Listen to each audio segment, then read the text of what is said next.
Hello everyone, मैं कनिका मक्कड़ आप सभी का स्वागत करती हूँ हमारे चैनल टेट प्रेप पे। आज से हम लोग 1000 MCQs की सीरीज़ को स्टार्ट करने वाले हैं और हमारा सब्जेक्ट रहेगा CDP यानी कि बाल विकास।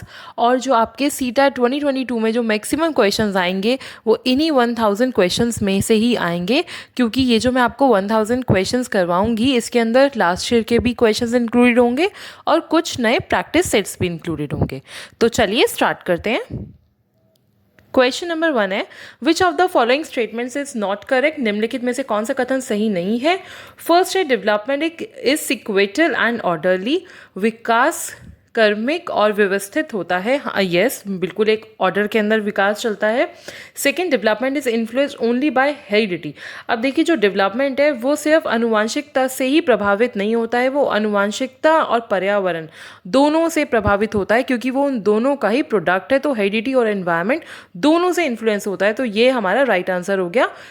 Next question, which of the following is a sensitive period for acquiring language. निम्नलिखित में से कौन सी भाषा प्राप्त करने के लिए एक संवेदनशील अवधि है। अब देखिए, जो बच्चा भाषा को जो प्राप्त करता है वो यूजुअली 2 साल की उम्र से सीखना शुरू कर देता है लैंग्वेज को। तो इसीलिए 2 साल की उम्र से अगर हम लगाएं तो क्या आता है हमारा अर्ली चाइल्डहुड। तो यानी कि वो जो अर्ली चाइल्डहुड की जो एज है, जो 2 से 6 साल तक की उम्र है, उसमें वो बहुत जल्दी से भाषा को अर्जित कर लेता है, प्राप्त कर लेता है, लैंग्वेज को बहुत अच्छे से सीख लेता है। तो इसीलिए जो हमारा राइट आंसर होगा वो क्या होगा, that is early childhood. Next question, dash and dash are the secondary agencies for the socialization of the children. Dash और डैश बच्चों के समाजीकरण के लिए माध्यमिक एजेंसियां हैं। अब देखिए, जो प्राइमरी एजेंसीज होती हैं वो कौन कौन सी होती है, वो होते हैं यूजुअली हमारे फैमिली, नेबरहुड एंड रिलेटिव्स। और जो सेकेंडरी आती है उसमें कौन कौन सी आती है, स्कूल, मीडिया, हमारा गवर्नमेंट के रूल्स एंड रेगुलेशन, देन बाहर का जो भी एटमॉस्फेयर है, जो भी हमारा एनवायरनमेंट है, वो सारा सेकेंडरी एजेंसीज का पार्ट होता है। तो फर्स्ट जो हमारा ऑप्शन है वो है फैमिली एंड नेबरहुड। नो, ये तो हमारे प्राइमरी होते हैं। सेकेंड है हमारा रिलीजन एंड पेरेंट्स। अब देखिए, जो रिलीजन है वो तो सेकेंडरी का पार्ट है, बट जो पेरेंट्स हैं वो प्राइमरी का पार्ट है। तो ये राइट आंसर नहीं हो सकता। नेक्स्ट है हमारा that is school and religion. अब देखिए, स्कूल और रिलीजन ये दोनों ही क्या है, यानी कि स्कूल और जो धर्म है ये दोनों ही हमारे सेकेंडरी एजेंसी का पार्ट है। तो राइट आंसर क्या हो गया हमारा, थर्ड ऑप्शन। नेक्स्ट है, in Jean Piaget's theory of cognitive development conservation is achieved by the child. And Jean पियाजे के संज्ञानात्मक विकास के सिद्धांत में बच्चों द्वारा संरक्षण प्राप्त किया जाता है। अब देखिए, ये जो कंजर्वेशन है इसका क्या मतलब है, जिसमें कि बच्चे को थोड़ी बहुत लॉजिकल थिंकिंग उसमें डेवलप हो जाए, वो इजीली जज कर पाए कि कौन सी चीज़ क्या है, उसके फीचर्स क्या हैं, वो इसमें एरिया, वॉल्यूम और शेप्स वगैरह सीख लेता है। तो वो यूजुअली जो सीखता है वो किस में सीखता है, वो सीखता है कॉन्क्रीट ऑपरेशनल स्टेज में, यानी कि ठोस परिचालन चरण, जब वो 7 साल से लेकर 11 साल की उम्र के बीच में होता है। तो ये हमारा राइट आंसर है। Question next, for children who are in concrete operational stage teachers should not. उन बच्चों के लिए जो ठोस परिचालन चरण में है, शिक्षकों को नहीं करना चाहिए। अभी हमने जस्ट पढ़ा है जो कॉन्क्रीट ऑपरेशनल स्टेज है उसमें बच्चा 7 साल से लेकर 11 साल तक की उम्र में होता है। तो चलिए इसके ऑप्शंस पढ़ते हैं। Give opportunities for classification. Yes, हमें बच्चों को नए नए अवसर देने चाहिए। नेक्स्ट है, give problems that require abstraction. अब देखिए, एब्स्ट्रैक्शन का मतलब होता है हाइपोथेटिकल थिंकिंग। तो अब 7 साल से लेकर 11 साल के ये बच्चे की जो उम्र है उसमें उसको थोड़ी बहुत लॉजिकल थिंकिंग तो आ जाती है, बट हाइपोथेटिकल थिंकिंग उसके अंदर अभी तक डेवलप नहीं हुई है। तो इसीलिए इसका राइट आंसर क्या होगा, give problems that require abstraction. ऐसी समस्याएं दें जिनमें अमूर्तता की आवश्यकता हो, ऐसा किसी टीचर को नहीं करना चाहिए उन बच्चों के लिए जो कि कॉन्क्रीट ऑपरेशनल स्टेज में है। Question number next. Children of 4 to 5 years often talk to themselves. This talk, according to Lev Vygotsky, 4 से 5 साल के बच्चे अक्सर खुद से बात करते हैं। लेव वाइगोस्की के अनुसार यह वार्ता। अब देखिए, जो बच्चे अपने आप से बात करते हैं 4 से 5 साल के, तो वाइगोस्की के अकॉर्डिंग वो क्या है, वो इको सेंट्रिज्म है, वो अहंकार को दर्शाता है। Obviously not. वो क्या उनकी कॉग्निटिव डेवलपमेंट में, यानी कि उनकी संज्ञानात्मक विकास में बाधा डालता है, बिल्कुल भी नहीं। Second, hinders the social development. क्या वो सोशल डेवलपमेंट में बच्चे की वो डालता है बाधा, बिल्कुल नहीं। नेक्स्ट है help them to regulate their own thinking. Yes, यही राइट आंसर है। वो क्या करता है, वो बच्चे की थिंकिंग को और ज़्यादा अच्छे से उसमें विकास लेकर आता है, उसको विनियमित करने में मदद करता है। तो इसे राइट आंसर क्या होगा इसके अंदर, that is fourth. Next question. Who emphasized that individual development cannot be understood without the reference to the social and cultural context? किसने इस बात पर जोर दिया था कि सामाजिक और संस्कृत संदर्भ के बिना व्यक्तिगत विकास को नहीं समझा जा सकता? इसका राइट आंसर है लेव वाइगोस्की, क्योंकि उन्होंने कहा था कि सोशल इंट्रैक्शन के बिना बच्चे में भाषा का विकास नहीं हो सकता है। So right answer is Lev Vygotsky. चलिए नेक्स्ट क्वेश्चन की तरफ बढ़ते हैं। At which stage of Lawrence Kohlberg moral development do individuals argue that only society not individuals can determine what is right? Lawrence Kohlberg के नैतिक विकास के किस चरण में व्यक्तियों का तर्क है कि केवल समाज ही, व्यक्ति नहीं, यह निर्धारित कर सकता है कि क्या सही है? अब देखिए, कॉलबर्ग ने 3 लेवल्स दिए थे और उनके अंदर टोटल 6 स्टेजेस थी। जो उनका सेकेंड लेवल था, यानी कि जो उनका कन्वेंशनल लेवल था, उसमें इन्होंने क्या बताया था कि जो नैतिक विकास है वो हमारा समाज से आता है, यानी कि morality comes from the society. और जो उनकी स्टेज 4 थी, उसमें उन्होंने ये बताया था कि अथॉरिटी और जो सोशल ऑर्डर मेंटेनिंग ओरिएंटेशन है, वही क्या हमें बताता है कि क्या सही है और क्या गलत है। तो यानी कि इसमें राइट आंसर क्या हो गया हमारा, थर्ड, यानी कि प्राधिकरण और सामाजिक व्यवस्था अभिविन्यास बनाए रखना, ये हमारा राइट आंसर है। चलिए नेक्स्ट क्वेश्चन की तरफ पढ़ते हैं। Next question, which of the following principles suggests that different body parts develop at different rates at various stages of development? निम्नलिखित में से कौन सा सिद्धांत बताता है कि विकास के विभिन्न चरणों में शरीर के विभिन्न अंग अलग अलग दरों पर विकसित होते हैं? फर्स्ट, डेवलपमेंट इज यूनिडायमेंशनल, विकास एक आयामी है, नहीं। सेकेंड, डेवलपमेंट इज यूनिडायरेक्शनल, विकास यूनिडायरेक्शनल है, नहीं। Development is a discontinuous process, विकास एक असतत प्रक्रिया है, बिल्कुल नहीं। In fact development is a continuous process, वो एक सतत चलने वाली प्रक्रिया है। Fourth, direction of development is proximodistal and cephalocaudal, विकास की दिशा समीपस्थ और निकट दूर है। यस, इसका राइट आंसर क्या होगा, दैट इज फोर्थ, यानी कि direction of development is proximodistal and cephalocaudal, जो कि हमें क्या बताता है, जो प्रॉक्सिमो डिस्टेंस है उसके अकॉर्डिंग क्या है कि जो हमारी विकास है, जो हमारी डेवलपमेंट है, वो हेड से शुरू होती है और टो तक जाती है। और जो सेफोकॉर्डल है वो हमारा क्या बताता है कि मिडल से जो विकास है वो शुरू होता है, सेंटर से शुरू होती है ये डेवलपमेंट, और उसके बाद हमारी हैंड्स और फिंगर्स में जाती है। तो राइट आंसर क्या हुआ हमारा, fourth. Next question, which of the statement is correct? निम्नलिखित में से कौन सा कथन सही है? Children's development takes place in a socio culture context, बच्चों का विकास सामाजिक संस्कृति संदर्भ में होता है। यस, ये तो बिल्कुल राइट है, क्योंकि ये हमने देखा था कि जो वाइगोस्की है उन्होंने भी क्या कहा है कि सोशल इंट्रैक्शन और जो कल्चरल इंट्रैक्शन है वो बच्चे की डेवलपमेंट में सबसे बड़ा रोल प्ले करते हैं। तो यस, ये इसका राइट आंसर है।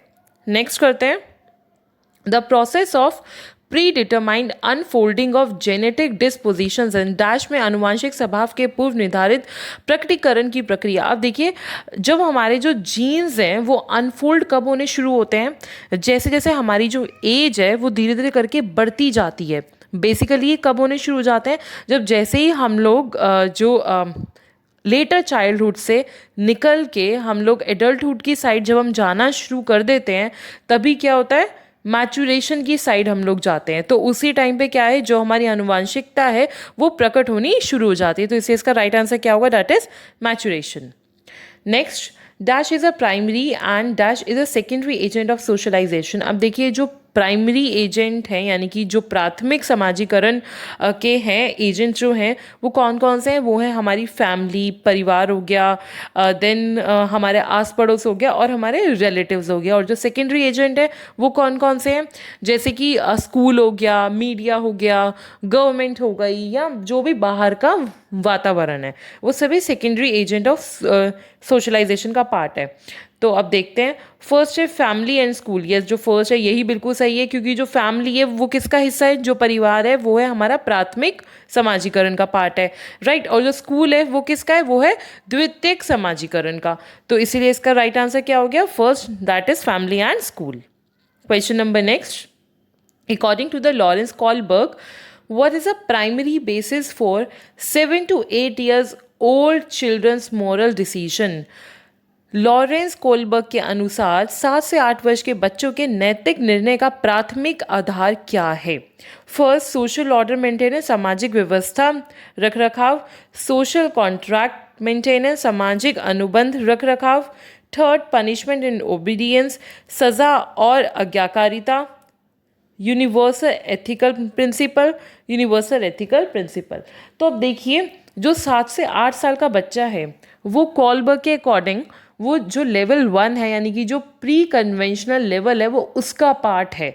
और जो प्री कन्वेंशन लेवल है उसके अंदर जो नैतिकता है, जो मॉरलिटी है, वो हमेशा बाहर से आती है। और बाहर से आने का क्या मतलब है कि हम बच्चे को पनिशमेंट और ओबीडियंस के थ्रू ही हम उसको चीज़ें सिखाते हैं, सही और गलत में अंतर बताते हैं। तो इसीलिए इसका जो राइट आंसर है वो क्या होगा, that is punishment and obedience, यानी कि सजा और आज्ञाकारिता। Next question. A teacher should analyze the various errors made by the students on a given task because एक शिक्षक को किसी दिए गए कार्य पर छात्रों द्वारा की गई विभिन्न त्रुटियों का विश्लेषण करना चाहिए, क्योंकि first, she can segregate those who made more errors in comparison to others. वह उन लोगों को अलग कर सकते हैं जिन्होंने दूसरों की तुलना में अधिक त्रुटियां की है। देखिए, ये एक शिक्षक का काम बिल्कुल भी नहीं होता है कि वो एक बच्चे को दूसरे बच्चे के साथ कंपेयर करे। तो ये तो हमारा रॉन्ग आंसर हो गया। Next, learning is solely based on correction of error. सीखना पूरी तरह से त्रुटियों के सुधार पर आधारित है। नहीं, लर्निंग इस पर डिपेंडेंट नहीं है, उस पर बहुत सारे फैक्टर्स आते हैं। तो ये भी हमारा रॉन्ग आंसर हो गया। सी क्या कहता है हमारा, she can decide degree of punishment accordingly. वह तद अनुसार सजा की डिग्री तय कर सकती है। नहीं, जो पनिशमेंट है वो बच्चे को हम बिल्कुल भी नहीं देंगे। तो ये भी हमारा रॉन्ग आंसर हो गया। नेक्स्ट क्या है, understanding of errors are meaningful in teaching learning process. सीखने सिखाने की प्रक्रिया में त्रुटियों की समझ सार्थक है। यस, यही हमारा क्या हो जाएगा, राइट आंसर, क्योंकि अगर हमें हमारे एरर्स पता चल जाएंगे तो ऑब्वियसली बात है हम नेक्स्ट टाइम उसको रिपीट नहीं करेंगे। Next question, seriation in gene पियाजे theory refers to gene पियाजे के सिद्धांतों में कर्मांकन का अर्थ क्या है? The ability to order objects based on one dimensional, for example length. एक आयाम के आधार पर वस्तुओं को ऑर्डर करने की क्षमता, उदाहरण के लिए लंबाई। यस, यही हमारा सही आंसर है, क्योंकि सीरिएशन का इसमें क्या मतलब है कि जो ऑब्जेक्ट है, जो क्वांटिटी है वो बिल्कुल सेम है, बट अगर हम उसको डिफरेंट जो ऑब्जेक्ट्स हैं अगर उसके अंदर डाल देते हैं तो बच्चा उसको डिफ्रेंशिएट कर पाता है या नहीं कर पाता है। जैसे कि अगर आपको एक एग्जांपल के थ्रू अगर मैं समझाऊं, सपोज कि अगर एक फ्रूटी की बॉटल है, तो अगर हमने उस फ्रूटी की बॉटल को हमने ग्लास के अंदर डाल दिया तो बच्चा इस चीज़ में डिफ्रेंशिएट नहीं कर पाता कि फ्रूटी में भी सेम उतनी ही उसकी ये क्वांटिटी है और ग्लास में भी उसको ग्लास में उसकी क्वांटिटी कम लगेगी और जो बॉटल है उसमें ज़्यादा लगेगी, या फिर इसका ऑपोजिट हो सकता है। तो इसी को हम लोग क्या कह देते हैं, सीरिएशन। नेक्स्ट है, in order to address learners from diverse backgrounds are teachers should विविध पृष्ठभूमियों के शिक्षार्थियों को संबोधित करने के लिए एक शिक्षक को चाहिए। Use standardize assessment for all, सभी के लिए मानकृत मूल्यांकन का उपयोग करें। Next, use statement just strengthen negative stereotypes, नकारात्मक रूढ़ियों को मजबूत करने वाले बयानों का उपयोग करें, बिल्कुल भी नहीं। C, avoid talking about aspects related to diversity, विविधता से संबंधित पहलुओं के बारे में बात करने से बचें। No. Draw examples from diverse setting, विविध सेटिंग्स के उदाहरण बनाएं। यस, यही हमारा क्या हो जाएगा, राइट आंसर। तो फोर्थ क्या है इसका, राइट आंसर। नेक्स्ट क्वेश्चन की तरफ बढ़ते हैं। Problem solving abilities can be facilitated bye, समस्या समाधान क्षमताओं को किसके द्वारा सुगम बनाया जा सकता है? First, encouraging use of analogies, उपमाओं के उपयोग को प्रोत्साहित करना। ये भी एक हो सकता है but not exact. Then second, generating fear among student, छात्रों के बीच भय पैदा करना, ये तो बिल्कुल गलत होगा। C, focusing on drill and practice, drill और अभ्यास पर ध्यान केंद्रित करना, यस यही हमारा राइट आंसर है, that is focusing on drill and practice, drill और अभ्यास पर ध्यान केंद्रित करना। Question number next, in order to address the needs of students who are facing learning difficulties are teachers should not, सीखने की कठिनाइयों का सामना कर रहे छात्रों की ज़रूरतों को पूरा करने के लिए एक शिक्षक को यह नहीं करना चाहिए। अब देखिए यहाँ पर आके शुड नॉट, आपको एग्जाम में इस चीज़ का सबसे ज़्यादा ध्यान देना है, ये जो नॉट है ये बहुत ज़्यादा इंपॉर्टेंट है। तो ये शुड नॉट पूछ रहा है कि टीचर्स को क्या नहीं करना चाहिए। डू इंडिविजुअल्स एजुकेशनल प्लानिंग, व्यक्तिगत शैक्षिक योजना बनाना, ये तो टीचर्स को बिल्कुल करना चाहिए। B, practice rigid structures for pedagogy and assessment, शिक्षा शास्त्र और मूल्यांकन के लिए कठोर संरचनाओं का अभ्यास करना। अब देखिए यही हमारा रॉन्ग आंसर हो जाएगा, किसी भी शिक्षार्थी को ऐसा नहीं करना चाहिए, सॉरी किसी भी शिक्षक को ऐसा नहीं करना चाहिए। Question number next, dash is a primary identifying feature of creativity, dash रचनात्मक की प्राथमिक पहचान विशेषता है। अब देखिए क्रिएटिविटी की कौन सी विशेषता है या फिर कैरेक्टरिस्टिक है। फर्स्ट है हाइपर एक्टिविटी, बिल्कुल भी नहीं। इनएक्टिवनेस, नो। लो कंपैरिजन यानी कि कम समझ, बिल्कुल भी नहीं। डी, डाइवर्जेंट थिंकिंग यानी कि अलग सोच, यस अगर जो अलग सोच है वही क्या है, क्रिएटिविटी का प्राइमरी फैक्टर है या उसका प्राइमरी फीचर है, उसकी प्राथमिक विशेषता है। Next question, which of the following is the most effective mode of teaching learning, शिक्षण अधिगम का सबसे प्रभावी तरीका निम्नलिखित में से कौन सा है। फर्स्ट, ऑब्जर्वेशन विदाउट एनालिसिस, विश्लेषण के बिना अवलोकन। बी, इमिटेशन एंड रिपीटेशन, नकल और दोहराव। रोट मेमोराइजेशन ऑफ कंटेंट, सामग्री की याद रखना, बिल्कुल भी नहीं। D, exploration of relationships between concept, अवधारणाओं के बीच संबंधों की खोज करना, यह जो सबसे अच्छा जो ऑप्शन लग रहा है वो हमें क्या है, दैट इज डी। तो इसका राइट आंसर क्या हो जाएगा, D. Question next, students read a small text about how to make a tea and they draw a flow chart using the information of the text. This activity tests learner skill in, छात्र चाय कैसे बनाएं के बारे में एक छोटा पाठ पढ़ते हैं और वे पाठ की जानकारी का उपयोग करके एक प्रवाह चार्ट बनाते हैं। यह गतिविधि शिक्षार्थियों के कौशल का परीक्षण करती है। फर्स्ट, ट्रांसफर ऑफ लर्निंग, सबसे सही आंसर यही है, that is a transfer of learning यानी कि सीखने का हस्तांतरण, यानी कि जो बच्चों ने चीज़ें सीखी अब उसको अपने अकॉर्डिंग वो रिप्रेजेंट कर रहे हैं, तो इसे इसका आंसर क्या हो जाएगा, that is a transfer of learning. Next question, what should a teacher do for low achieving girls, कम अंक प्राप्त करने वाली लड़कियों के लिए एक शिक्षक को क्या करना चाहिए। फर्स्ट, ऑर्गेनाइज रेमेडियल क्लासिक, उपचारात्मक कक्षा का आयोजन, यस बिल्कुल, क्योंकि रेमेडियल क्लासेस के थ्रू ही हम बच्चों को और अच्छे से सिखा पाते हैं जो रेगुलर क्लासेस में बच्चे नहीं सीख पाते हैं। चलो हम बाकी के ऑप्शंस भी देख लेते हैं। सेकंड, इग्नोर देम, उन्हें अनदेखा करना नहीं। Scold them on a regular basis, उन्हें नियमित रूप से डांटना, बिल्कुल भी नहीं। फोर्थ, अवॉइड देम, उनसे बचें। तो ये सभी रॉन्ग आंसर्स है, तो राइट आंसर क्या हुआ, that is one, organize remedial classes यानी कि उपचारात्मक कक्षा का आयोजन। Next question, restriction of the movement of limbs or any other body part refers to which impairment? अंगों या शरीर के किसी अन्य भाग की गति पर प्रतिबंध किस दुर्लभता को दर्शाता है। First, locomotor. सेकंड, मेंटल या मानसिक। सी, विजुअल और दृश्य। फोर्थ, लर्निंग या फिर सीखना। तो अब देखिए जब हम लिम्स की बात कर रहे हैं यानी कि शरीर के अंगों की बात कर रहे हैं, तो इसीलिए इसका राइट आंसर क्या होगा, that is locomotor. Next question, the term denotes a permanent और टेम्परेरी एबनॉर्मेलिटी, यह शब्द एक स्थायी या अस्थायी असामान्यता को दर्शाता है। अब देखिए परमानेंट या टेम्परेरी, हम यहाँ पे एबनॉर्मेलिटी की बात कर रहे हैं यानी कि कोई ऐसी चीज़ जो थोड़ी सी नॉर्मल नहीं है, तो इसका राइट आंसर क्या होगा, दैट इज इम्पेयरमेंट यानी कि हानि।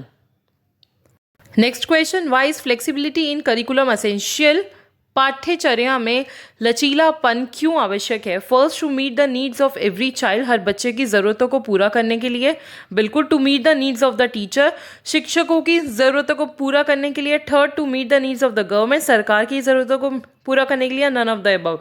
देखिए जब भी हम लोग करिकुलम की बात करें वो स्कूल से रिलेटेड है, और स्कूल हमेशा किससे रिलेटेड है? बच्चों से। तो इसका राइट आंसर क्या हो जाएगा? One, that is to meet the needs of every child. Next question. Raju writes 61 as 16 and often gets confused between the letters B and D. These are the primary characteristics of Raju. 61 को 16 लिखता है और अक्सर B और D अक्षरों के बीच भ्रमित हो जाता है. ये प्राथमिक विशेषता है. अब देखिए, जब भी कुछ हमें देखने का जो डिसऑर्डर होता है वो डायलेक्सिया का पार्ट है. तो हमारा राइट आंसर क्या हो जाएगा? One, that is dyslexia. Next question. How does television inhibit learning? Television सीखने को कैसे रोकता है? First, by showing violence. जब भी आप टीवी देखते हैं, बहुत सारी मूवीज देखते हैं, उसमें बहुत ज़्यादा आपको लड़ाई झगड़ा दिखाया जाता है, ये भी सही है. Second, by decreasing imaginative development. Yes, एक ही रिसर्च भी आई थी जिसने क्या कहा था कि जो बच्चे बहुत ज़्यादा टीवी देखते हैं उनकी जो क्रिएटिविटी है वो थोड़ी सी कम हो जाती है, क्योंकि जो उनकी इमेजिनेशन की जो पावर है वो कम हो जाती है. तो ये भी सही है. थर्ड है, बाय लेस इंटरेक्टिव कम्युनिकेशन. कम संवादनात्मक संचार. अब देखिए, इसके अंदर कोई भी एज सच कम्युनिकेशन तो है नहीं, बस हम लोग देख रहे हैं और उसे अच्छे से सुन रहे हैं. तो इसीलिए इसका राइट आंसर क्या हो जाएगा? That is all of the above. Next question.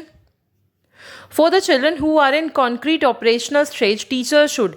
जो बच्चे ठोस परिचालन चरण में हैं उनके लिए शिक्षकों को. अब देखिए, जो कॉन्क्रीट ऑपरेशनल स्टेज है उसके अंदर 7 वर्ष से लेकर 11 वर्ष तक के बच्चे आते हैं. तो अब जो 7 वर्ष से लेकर 11 वर्ष तक के जो बच्चे हैं, हमें उनके लिए सोचना है कि शिक्षक को उनके लिए क्या चीज़ें करनी चाहिए.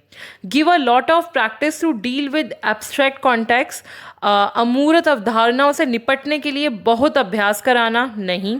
Second, provide opportunities to classify objects and ideas on increasingly complex level. वस्तुओं और विचारों को तेजी से जटिल स्तरों पर वर्गीकृत करने के अवसर प्रदान करना. Yes, this is the right answer. कि बच्चों को ऐसी अपॉर्चुनिटीज दी जाएं कि वो खुद से ऑब्जेक्ट्स को क्लासीफाई करें, अपने नए नए आइडियाज लेकर आएं. Question next. Manav struggles with addition of 3-digit numbers on his own but is able to do so with support from the teacher. In Lev Vygotsky theory this highlights.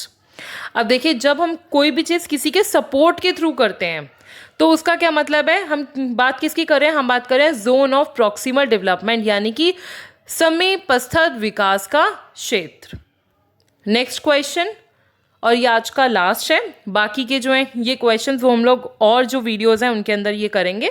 According to Lev Vygotsky, learning is in.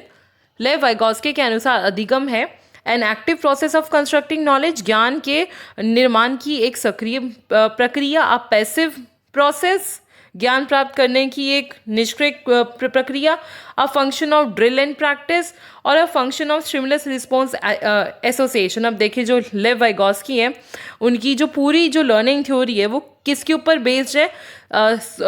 Society के ऊपर based है, यानी कि social जो interactions है उनके ऊपर based है, जो कल्चरल इंट्रैक्शंस है उनके ऊपर बेस्ड है. तो यानी कि एक एक्टिव प्रोसेस है of constructing knowledge. So one is the right answer. I hope कि आज जो हमने MCQs किए होंगे उनमें मैक्सिमम आप सभी के राइट आंसर्स होंगे. बाकी के जो MCQs हैं वो हम लोग आने वाली जो वीडियोस हैं उनके अंदर कंप्लीट करेंगे. तो हमारा टारगेट है कि हमें 1000 बाल विकास के MCQs को कंप्लीट करना है. So thank you so much everyone for watching this video. और अगर ये वीडियो आपको अच्छी लगी हो then please like, share and subscribe to our channel. और अगर आपको नोट्स और इन सभी की PDF चाहिए then please join our Telegram channel. उसका लिंक डिस्क्रिप्शन बॉक्स में दिया हुआ है. Bye bye everyone, take care. आप सब लोग अपना बहुत बहुत ध्यान रखिएगा.